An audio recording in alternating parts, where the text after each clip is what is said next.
આજની બજારની વાતમાં આપનું સ્વાગત છે. હું છું પ્રીતિ દલાલ અને મારી સાથે જોડાઈ રહ્યા છે ડિયા ચોકસી ફિલ્મસરના દેવેન ચોકસી. દેવેનભાઈ, સ્વાગત છે. અને ઓફકોર્સ વેસ્ટ એશિયા ટેન્શન તો આપણે જાણીએ છીએ મે બી હવે થોડું વધતું દેખાઈ શકે છે કમ વેનસડે મોર્નિંગ, અને આપણને ખબર પડશે કે શું ત્યાં આગળ ચાલે છે. પણ એ ઓફકોર્સ એ અનસર્ટન્ટી અને ટેન્શન માર્કેટમાં તો દેખાય જ છે, પણ માર્કેટ થોડું રિકવર કરવાની કોશિશ બી કરતું હોય છે. અને જે આજે સપોર્ટ આપી રહ્યું છે એ છે જે બિઝનેસ અપડેટ્સ આવ્યા છે. આઈ થિંક એનાથી માર્કેટ થોડુંક એના સેન્ટિમેન્ટ સુધારી રહ્યું છે.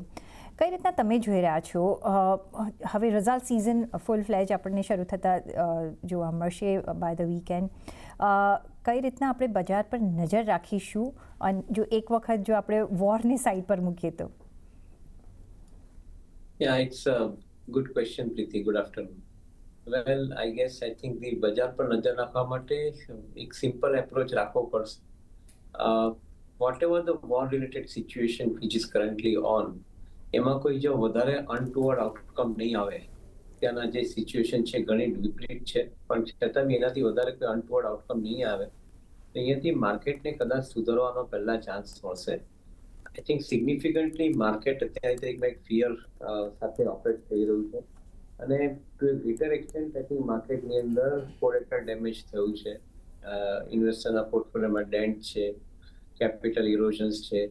આ બધા જે સિચ્યુએશનમાંથી માર્કેટને બહાર આવવું હોય તો I think war related answers I think really quickly આવવા જોઈએ એવું આપણે માનીને ચાલીએ. Given that situation, I think at this point of time, maybe the simplest possible way to do is either completely I think go out of the noise. જેટલો noise માર્કેટમાં છે નોઇઝમાંથી બહાર નીકળી જાવ. અધરવાઇઝ આઈ થિંક સિસ્ટમેટિકલી જે investment કરવાનો માટેનો plan છે, એ પૈસા એલોકેટ કરવાનો પ્લાન છે તે ચાલુ રાખો.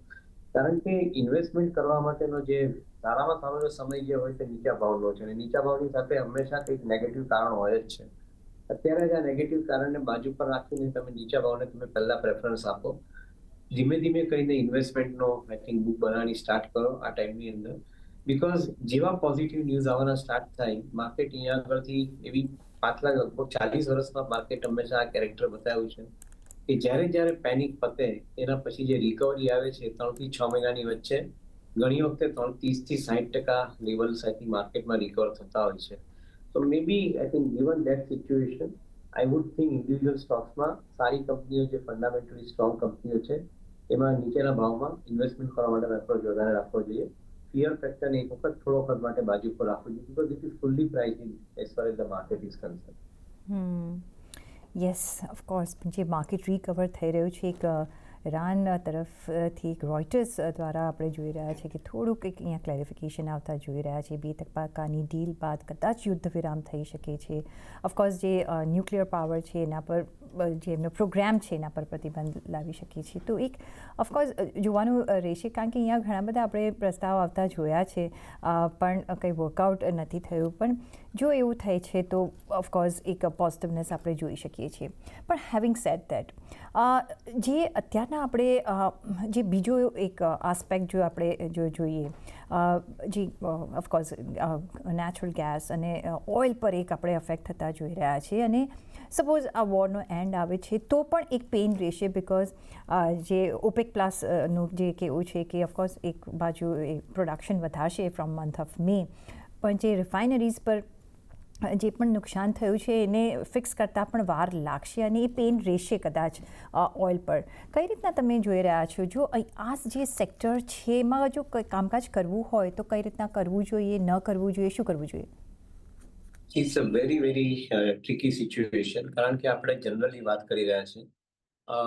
ક્રૂડ ઓઇલના જે કન્ટેન્ટ મતલબ પરચેસ કરવા માટેનું જે વોલ્યુમ જે છે એ વોલ્યુમ કમ્પેરેટિવલી આઈ થિંક નીચે ઘટતું જાય છે. સો as a result of which even the crude oil producing countries are also aware કે અહીંયા આગળથી એ લોકોને વધારે વોલ્યુમ બેઝ ગ્રોથ લાવવાનો સ્કોપ નથી. એની સામે ઓલરેડી અમુક પ્લાન્ટ્સની અંદર ડેમેજ થયું છે, અને because of that I think they are not in a position to produce enough. That is also reality. એટલે નિયર ટર્મની અંદર થોડી સિચ્યુએશન ડિફિકલ્ટ તો છે, પણ at the same time what we are saying out here કે India is procuring their oil and gas from respective other countries in a very systematic manner. એટલે કદાચ આપણે ત્યાં આગળ અત્યારની તારીખમાં જે આ 1 મહિનામાં જે ડિસ્રપ્શન થયું છે, ડિસ્રપ્શનમાંથી આપણે બહાર નીકળવા માટેના પ્રોસેસમાં આપણે કદાચ સૌથી પહેલા હશું એવું મને લાગી રહ્યું છે. જો એ પોઝિશન હોય કે વેનેઝુએલાનું ક્રૂડ હોય કે અમેરિકાનું ક્રૂડ હોય કે રશિયાનું ક્રૂડ હોય, આઈ થિંક એ પોઝિશનની અંદર આપણે જો સિસ્ટમેટિકલી સેટ થઈ જઈએ તો કદાચ જે 1 કે 2 કે 3 મહિનાનો જે ઇન્ડિયાની અંદર પ્રોડક્શન લોસ અથવા જે પ્રોબ્લેમ થયો હતો એને સામે તમે અહીંયાથી રિકવરી જલ્દી જોઈ શકશો. That is the first point. Now, insisting on okay, how do I look at this particular sector at this point of time, upstream companies, downstream company, marketing company, etc. Little bit tricky situation for sure. કારણ કે crude ઓઇલના પ્રાઇસની જે basket જે છે એ કયા ભાવથી તમે procure કરો છો અને કયા ભાવથી તમે એને પ્રોસેસ કરો છો એ ક્લેરિટી આજની તારીખમાં નથી. અને trying to find the clarity when there is no clarity available on that front globally સિચ્યુએશનને કારણે it's like I think searching in dark. Unnecessarily એટલા એફર્ટ નહીં કરવા જોઈએ. Maybe there are other sectors જેના પર થોડો વધારે ફોકસ લાવવું જોઈએ. જે કંપનીઓ ઓલ્ટરનેટિવ્સ સાથે વર્કઆઉટ કરી રહી છે પોતાના પ્રોગ્રામ્સ આગળના, એ કંપનીઓ પર વધારે ફોકસ આપવું જોઈએ. For example renewable energy, for example green hydrogen. I think those are some of the areas કે જ્યાં આગળ કદાચ તમારે વધારે ફોકસ આપવું પડશે as against I think the fossil fuel segment કે જ્યાં આગળ તમને સર્ટન્ટી નથી મળી રહી, ક્લેરિટી નથી મળી રહી. તો મોર સર્ટન આસ્પેક્ટ્સ પર આપણે નજર કરીશું જો આપણે ગેસ અને એનર્જીમાં જો રોકાણ કરવું હોય તો, કારણ કે હજી બી અનસર્ટન્ટી પ્રિવેલ તો થઈ રહી છે જ્યાં સુધી એક સર્ટન્ટી આપણને નથી મળતી વેસ્ટ એશિયા તરફથી. પણ બીજો જે એક મુદ્દો છે સતાવી રહ્યો છે ભારતના માર્કેટ્સને કે ભારતીય ઇકોનોમીને રાધર, એ છે ક્રૂડના વધતા ભાવ, એની અસર જે આપણે રૂપિયા પર આવતા જોઈ. જો કે અત્યારના રૂપિયો થોડો સ્ટેબલ થઈ રહ્યો છે થેન્ક્સ ટુ આરબીઆઈ ઇન્ટરવેન્શન. પણ કઈ રીતના તમે જોઈ રહ્યા છો? કારણ કે રૂપિયો સ્ટેબલ રહેવો ઘણો જરૂરી છે ફોર લોટ ઓફ આસ્પેક્ટ્સ. અહીંયા for the FIIs to come back, for the આપણી ડેફિસિટ માટે, બિકોઝ એ વધતી દેખાઈ રહી છે આપણને. એક્સપોર્ટ્સ જેટલા થવા જોઈએ એટલા નથી થઈ રહ્યા, એટલે રૂપી ડેપ્રિસિએશનની આપણને એટલું પોઝિટિવનેસ નથી મળી રહી. યસ, આઈટી સેક્ટર પર નજર રાખો તો ત્યાં ઓફકોર્સ એક પોઝિટિવ અસર આપણે જોઈ રહ્યા છીએ રૂપી ડેપ્રિસિએશનથી. એ આ સિનારીઓ જો આપણે આખો જોવો હોય તો તમે કયા સેક્ટર પસંદ કરશો રોકાણ માટે? Again, I think as against only limiting your focus onto the rupee and rupee related impact. I think see એક વસ્તુ બહુ ક્લિયર છે કે જો રૂપિયો ઘટેલો રહે તો ઓબ્વિયસલી એની કોન્સિક્વન્શિયલ ઇમ્પેક્ટ દરેક સેક્ટર પર આવવાની છે. કારણ કે you are importing inflation by way of importing whatever the products that we are importing. એની સાથે સાથે જો ઇન્ફ્લેશન વધતું આવે તો ઇન્ટરેસ્ટ રેટ વધે, ઇન્ટરેસ્ટ રેટ વધે તો ડિમાન્ડ સ્લો ડાઉન થાય, ટેક્સ કલેક્શન સ્લો ડાઉન થાય, બધા જ ઇશ્યુઝ આવવાના ચાલુ થાય. So the conclusion that we want to drive is that whether I think રૂપિયો અત્યારની તારીખમાં જે ઘટ્યો છે એને આરબીઆઈ જે કરન્ટલી જે મેજર લીધા છે એનાથી એ સ્ટેબલ થઈ શકે. અને જો સ્ટેબલ થઈ શકે અને આઈ થિંક એક સ્ટેબિલિટી લેવલ પર રૂપિયો ટકવાનો ચાલુ થાય તો કદાચ આઈ થિંક જે સેક્ટર સિલેક્શન પોઈન્ટ ઓફ વ્યૂથી કે ઇન્વેસ્ટમેન્ટ પોઈન્ટ ઓફ વ્યૂથી જે આપણે વાત કરીએ છીએ એના પર આપણે વધારે સાહિત્ય ફોકસ કરી શકીએ. However, this is I think rolling target કહી શકાય એને આપણે જોવા માટે કે રૂપિયો ઘટે અને પછી તમે બાય કરો. અધરવાઇઝ આઈ થિંક તમે સિસ્ટમેટિકલી ઇન્વેસ્ટમેન્ટ કરવાનું સ્ટાર્ટ કરો જે સારી કંપનીઓ આ પ્રોબ્લેમને મિટિગેટ કરીને આગળ વધી રહી છે તે પ્રમાણે. ઘટેલા રૂપિયાથી સૌથી વધારે નુકસાન જે કંપનીઓને થઈ રહ્યું છે એનો અત્યારની તારીખમાં હિસાબ પાડવો પણ મુશ્કેલ છે. I think it is not easy કે તમે એને જનરલાઇઝ કરી શકો. પરંતુ એના કરતાં બેટર છે કે જે કંપનીઓ આ એડવર્સ સિચ્યુએશનમાં પણ પોતાના બિઝનેસની અંદર કમ્પેરેટિવલી બેટર ગ્રોથ લાવી શકતી હોય તે કંપનીઓ પર વધારે ફોકસ કરવું જોઈએ. So we are very clear, sector specific emphasize આપવા કરતાં ઇન્ડિવિજ્યુઅલ કંપની પર જવું પડશે, થોડું વધારે માઇક્રો જોવું પડશે. પણ that is a better approach as against I think looking at a sector, and unfortunately I think that clarity for sector across નથી available. That is the reason for which I think we insist કે individual stock specific ધ્યાન આપવું પડશે as against sector at this point of time. Absolutely. તો દેવનભાઈ, just for example, તમે કયા sector પર વધારે ધ્યાન રાખશો જો આપણે જ્યાં થોડી આપણે સર્ટન્ટી જોઈ રહ્યા છે apart from the renewable space જે તમે કહ્યું એ? Well, according to me, I think જે કંપનીઓ digital stack use કરી રહી છે, for example, I think to sell their products, they have put across their entire operation into the digital way of selling, for example, ONDC. और જે કંપનીઓ B2B trade રૂપીમાં કરી રહી છે, I think those companies are equally I think interestingly positioned. જે કંપનીઓ પોતાની logistic cost ઘટાડી રહી છે, ગતિશક્તિ પ્રોજેક્ટના સેક્ટરની અંદર ઘણી કંપનીઓએ પોતાની લોજિસ્ટિક કોસ્ટ ઘટાડવાનું ચાલુ કર્યું છે. તેમાં જે કંપનીઓ ઇન્ક્લુડ થઈ છે તે those companies are important. અને at the same time, though even though you said apart from renewable, but I would include renewable because આજે જો 10 થી 12 રૂપિયા પર યુનિટ તમે પાવરના ખર્ચતા હો અને રિન્યુએબલ એનર્જી સાથે તમારી cost of power less than 5 rupee થતી હોય તો certainly I think those companies which have initiated the program of going into renewable power એને વધારે પ્રેફરન્સ આપવો જ પડે. Now, instead of insisting on sector, I'm again saying that I think sector કરતા વધારે individual કંપનીઓ પર ધ્યાન આપો. જે કંપનીઓ આ 5 પ્રોગ્રામ જે મેં એક્સપ્લેન કર્યા તેની અંદર ઇન્ક્લુડ થાય છે એના એ કંપનીઓને તમારે ઇન્વેસ્ટમેન્ટ માટે તમારે એડ કરવા પડશે. Now there are companies which are ancillary companies to renewable power segment. There are companies which are ancillary companies to data center business. There are companies which are ancillary companies to generation of renewable power. So all those companies are required to be seen very, very systematically. અત્યારની તારીખની અંદર તમે કોઈ white goods કે ઓટોમોબાઈલની અંદર તમે view લેવા માંગતા હો તો કદાચ પૂરેપૂરો વ્યૂ તમને નહીં મળે કારણ કે I think the situation is slightly fluid over them. Though we like some of the auto ancillary companies in particular, because I think they are relatively better placed given the kind of electric vehicle નું જે selling થાય છે તેને માટે. So yes, I think selectively તમે અમુક બિઝનેસને પર ધ્યાન રાખો પણ મેં કીધું પણ કે બિઝનેસને ફોકસ કરો, સેક્ટર પર ફોકસ નહીં કરો at this point of time. તો બિઝનેસ પર ફોકસ કરીશું, સેક્ટર પર નહીં કરીએ, એટલે સ્ટોક સ્પેસિફિક આપણે એક નજર રાખવી પડશે. પણ એક જે બજારમાં એક થોડોક ગ્લો આપી રહ્યું છે આજના દિવસમાં બિકોઝ એક રિઝલ્ટ સિઝન હવે શરૂ થશે એ છે બિઝનેસ અપડેટ્સ. અને એમાં પહેલાં આપણે જો બેન્કિંગ કાઉન્ટર્સ પર નજર કરો કારણ કે ઘણી બધી બેંક્સના આપણને બિઝનેસ અપડેટ્સ આવતા જોવા મળ્યા છે, પછી એ પ્રાઇવેટ હોય કે PSU હોય. પણ જે અપડેટ્સ આવ્યા છે એમાં લાગે છે કે PSU banks are taking the cake away એમના તરફ. કઈ રીતના તમે જોઈ રહ્યા છો બિકોઝ ઓફ ધ વેલ્યુએશન કે because of the clarity of their books કે because of the cleanliness of their books, કઈ રીતના તમે નજર રાખશો? અને હેવિંગ સેડ દેટ હવે ફ્યુચરમાં જે RBIના નોર્મ્સ થયા છે આ ડોલરને રેગ્યુલરાઇઝ કરવા માટે, શું એક અસર પડી શકે છે આવતા ફ્યુ ક્વાર્ટર્સમાં? મે બી આપણને દેખાશે કે એમની બેલેન્સ શીટ પર થોડીક અહીંયા અફેક્ટ પડશે જે એમનો main source one of the source હોય છે અર્ન કરવા માટે. So big questions here. I think let me answer the first one.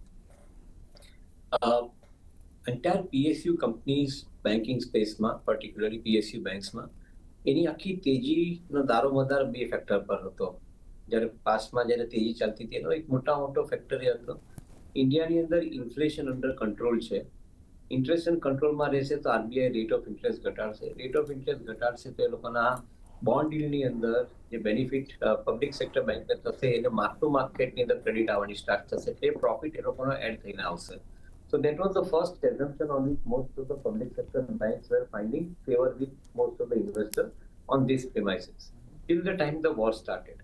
After the war started, I think the entire equation on this front got changed. કારણ કે I think your મેં સમજાવ્યા પ્રમાણે કે ઇન્ફ્લેશન વધવાનું ચાલુ થાય because of the high cost of imports.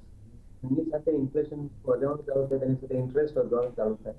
Bond યીલ્ડની અંદર જે આપણે પોઝિટિવ ઇમ્પેક્ટ ગણતા હતા નેગેટિવ ઇમ્પેક્ટ બેલેન્સ શીટમાં આવવાની ચાલુ થાય પબ્લિક સેક્ટર બેંકમાં.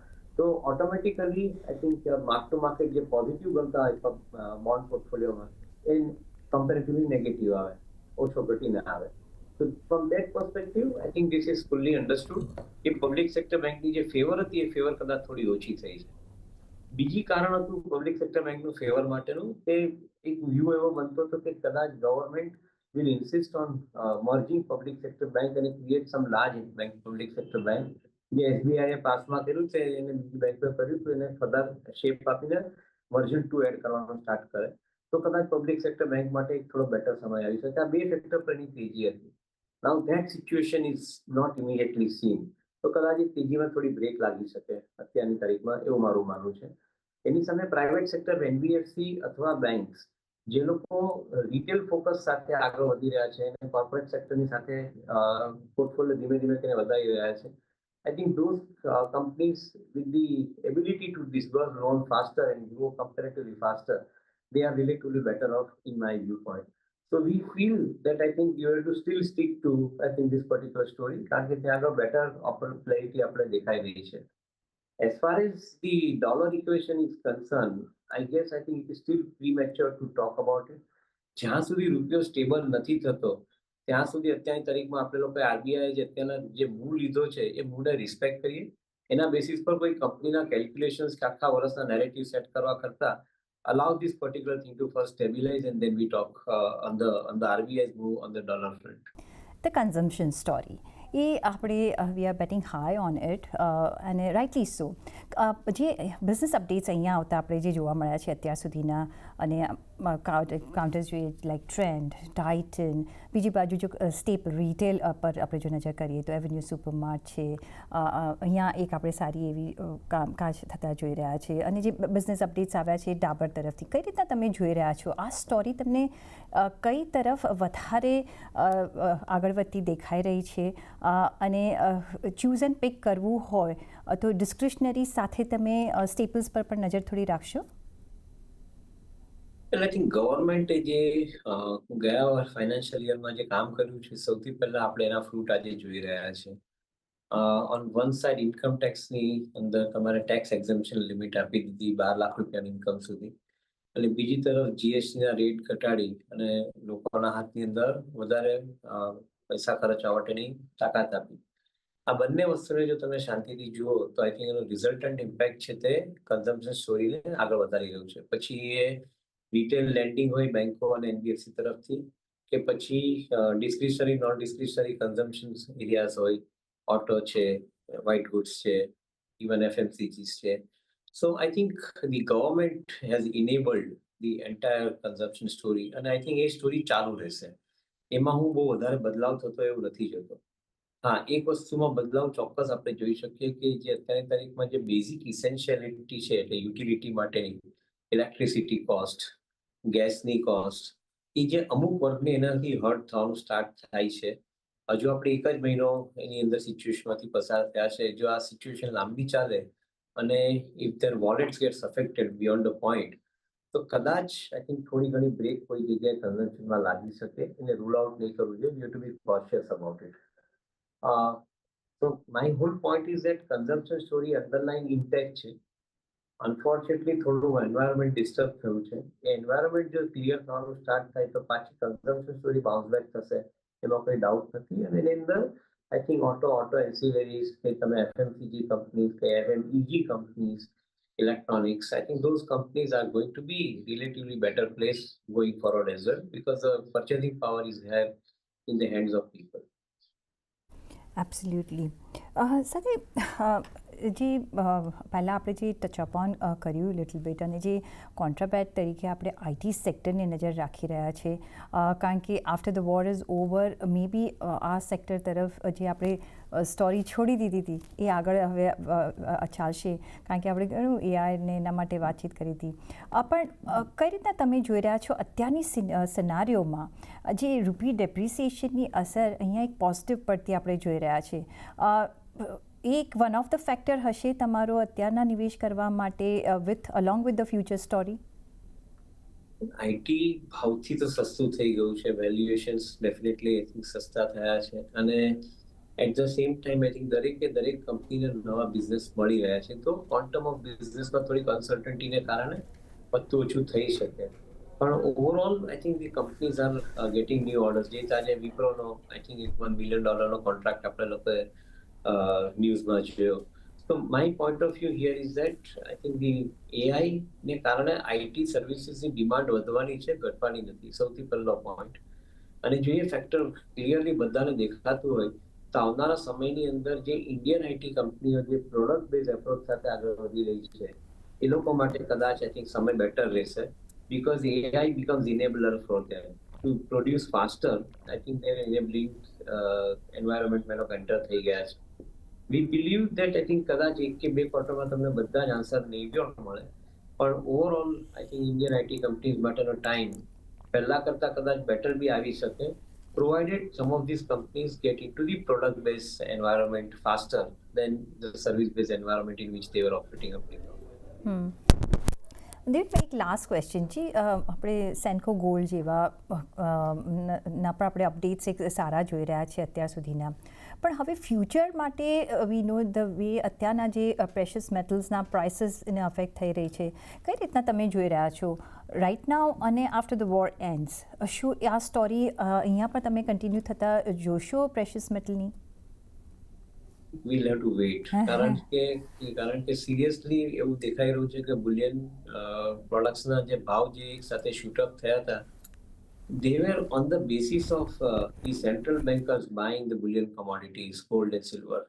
That was not on the basis of demand and supply situation. So supply continues to be moderately in place, and demand, I think, genuinely, I think, is remaining moderate only. I think it is not exponential demand. તો જો consumption સ્ટોરીની અંદર તમારે demand supply situation equal થઈ ગઈ હોય અને જો central bankers જે લોકો બુલિયન કોમોડિટી બાય કરતા એ લોકો એક વખત સાઇડ પર હટી જાય, તો મારા હિસાબે બુલિયન કોમોડિટીના પ્રાઇસીસ નોર્મલ થવા માટેની જગ્યા થવાની સ્ટાર્ટ થઈ જશે. અને why am saying we have to wait, કારણ કે અત્યારની તારીખમાં એક સિચ્યુએશન આપણી પાસે ક્લિયર નથી whether dollar will continue to remain dominant currency. Given that kind of a war situation and outcome જે દેખાઈ રહ્યા છે, એના બેસિસ પર ડોલરની ડોમિનન્સી કદાચ નહીં રહે, એ બહુ ચોક્કસપણે કહી શકાય. એના રિપર્કેશન કંઈક બીજી જગ્યાએ આવી જ શકે, ખબર નથી ઇમિડિયેટલી અત્યારની તારીખમાં. But I think we have to be mindful about it. So we take one call at a time. આપણે બધી જ અત્યારે વસ્તુનું સ્પેક્યુલેશન કરીને એનો સિનારી ઊભો નથી કરતા. We believe that I think this is not the time to take a view on the bullion commodities. Okay, so we'll keep a wait and watch scenario on the precious metals as well. પણ on that note, Devenbhai, રજા લેવાનો સમય થઈ ગયો છે. ઘણો આભાર તમારો અમારી સાથે જોડાવા બદલ અને આપના વેલ્યુબલ વ્યૂઝ અમારી સાથે શેર કરવા બદલ. અને એ સાથે જ મને પણ આપશો રજા. જોડાયેલા રહેજો CNBC વિચાર સાથે. નમસ્કાર.